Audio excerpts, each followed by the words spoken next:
जानहु राम कुटिल करि मोही, लोग कहूँ गुरु साहिब द्रोही। सीता राम चरण रति मोरें, अनुदिन बढ़ऊ अनुग्रह तोरें। स्वयं श्री रामचंद्र जी भी भले ही मुझे कुटिल समझें और लोग मुझे गुरुद्रोही तथा स्वामी द्रोही भले ही कहें, पर श्री सीताराम जी के चरणों में मेरा प्रेम आपकी कृपा से दिन दिन बढ़ता ही रहे। जलदु जन्म भरि सूरत बिसारऊ, जाचत जलु पबे पाहन डारऊ।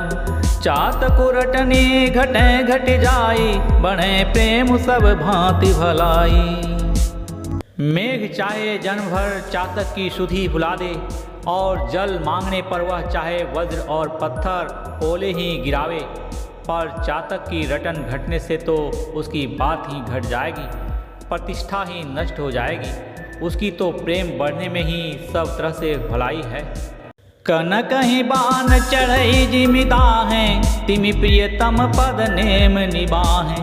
भरत बचन सुनि माज त्रिबेनी, भई मृदु बान सुमंगल देनी। जैसे तपाने से सोने पर चमक आ जाती है, वैसे ही प्रीतम के चरणों में प्रेम का नियम निभाने से प्रेमी सेवक का गौरव बढ़ जाता है। भरत जी के वचन सुनकर बीच त्रिवेणी में से सुंदर मंगल देने वाली कोमल वाणी हुई। तात भरत तुम सब विधि साधो, राम चरण अनुराग अगाधो। बाद गलानि करहु मन माही, तुम सम राम ही को प्रिय नाही। हे तात भरत, तुम सब प्रकार से साधु हो। श्री रामचंद्र जी के चरणों में तुम्हारा अथाह प्रेम है। तुम व्यर्थ ही मन में ग्लानि कर रहे हो। श्री रामचंद्र जी को तुम्हारे समान प्रिय कोई नहीं है।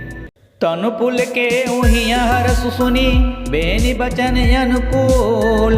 भरत धन्य कही धन्य सुर, हर्षित बरसहि फूल। त्रिवेणी जी के अनुकूल वचन सुनकर भरत जी का शरीर पुलकित हो गया, हृदय में हर्ष छा गया। भरत जी धन्य हैं कहकर देवता हर्षित होकर फूल बरसाने लगे। प्रमुदित तीर्थ राज निवासी, बैखानस बटु गृही उदासी। कहीं परस्पर मिली 10 पाँचा, भरत स्नेह सीलु सुचि साचा। तीर्थराज याग में रहने वाले वानप्रस्थ, ब्रह्मचारी, गृहस्थ और उदासीन सब बहुत ही आनंदित हैं, और 10-5 मिलकर आपस में कहते हैं कि भरत जी का प्रेम और शील पवित्र और सच्चा है। सुनत राम गुण ग्राम सुहाए, भरद्वाज मुनि बर पही आए। दंड प्रणाम करत मुनि देखे, मूर्ति मंत भागिनी जलेखे। श्री रामचंद्र जी के सुंदर गुण समूहों को सुनते हुए वे मुनि श्रेष्ठ भरद्वाज जी के पास आए। मुनि ने भरत जी को दंडवत प्रणाम करते देखा और उन्हें अपना मूर्तिमान सौभाग्य समझा। धाय उठाय लाय उरलिन्हे, तिन्नि असीस कृतारथ कीन्हे। आसन दीन नाय सिर बैठे, चहत सकुच गृह जनु भज पैठे। उन्होंने दौड़कर भरत जी को उठाकर हृदय से लगा लिया और आशीर्वाद देकर कृतार्थ किया। मुनि ने उन्हें आसन दिया। वे सिर नवाकर इस तरह बैठे मानो भागकर संकोच के घर में घुस जाना चाहते हैं। मुनि पूछब कछु यह बड़ सोचु, बोल ऋषि लखी सीलु संकोचु। सुनहु भरत हम सब सुधि पाई, विधि कर तब पर किछु न बसाई।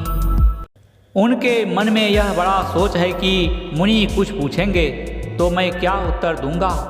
भरत जी के सील और संकोच को देखकर ऋषि बोले, भरत सुनो, हम सब खबर पा चुके हैं। विधाता के कर्तव्य पर कुछ वश नहीं चलता। तुम गलानि जिय जनि करहु, समुझ मात कर तूती। तात कई ही दोष नहीं, गई गिरा मत धूती।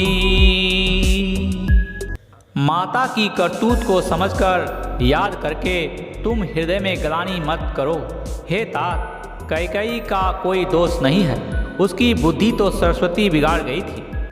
श्यावर रामचंद्र की जय।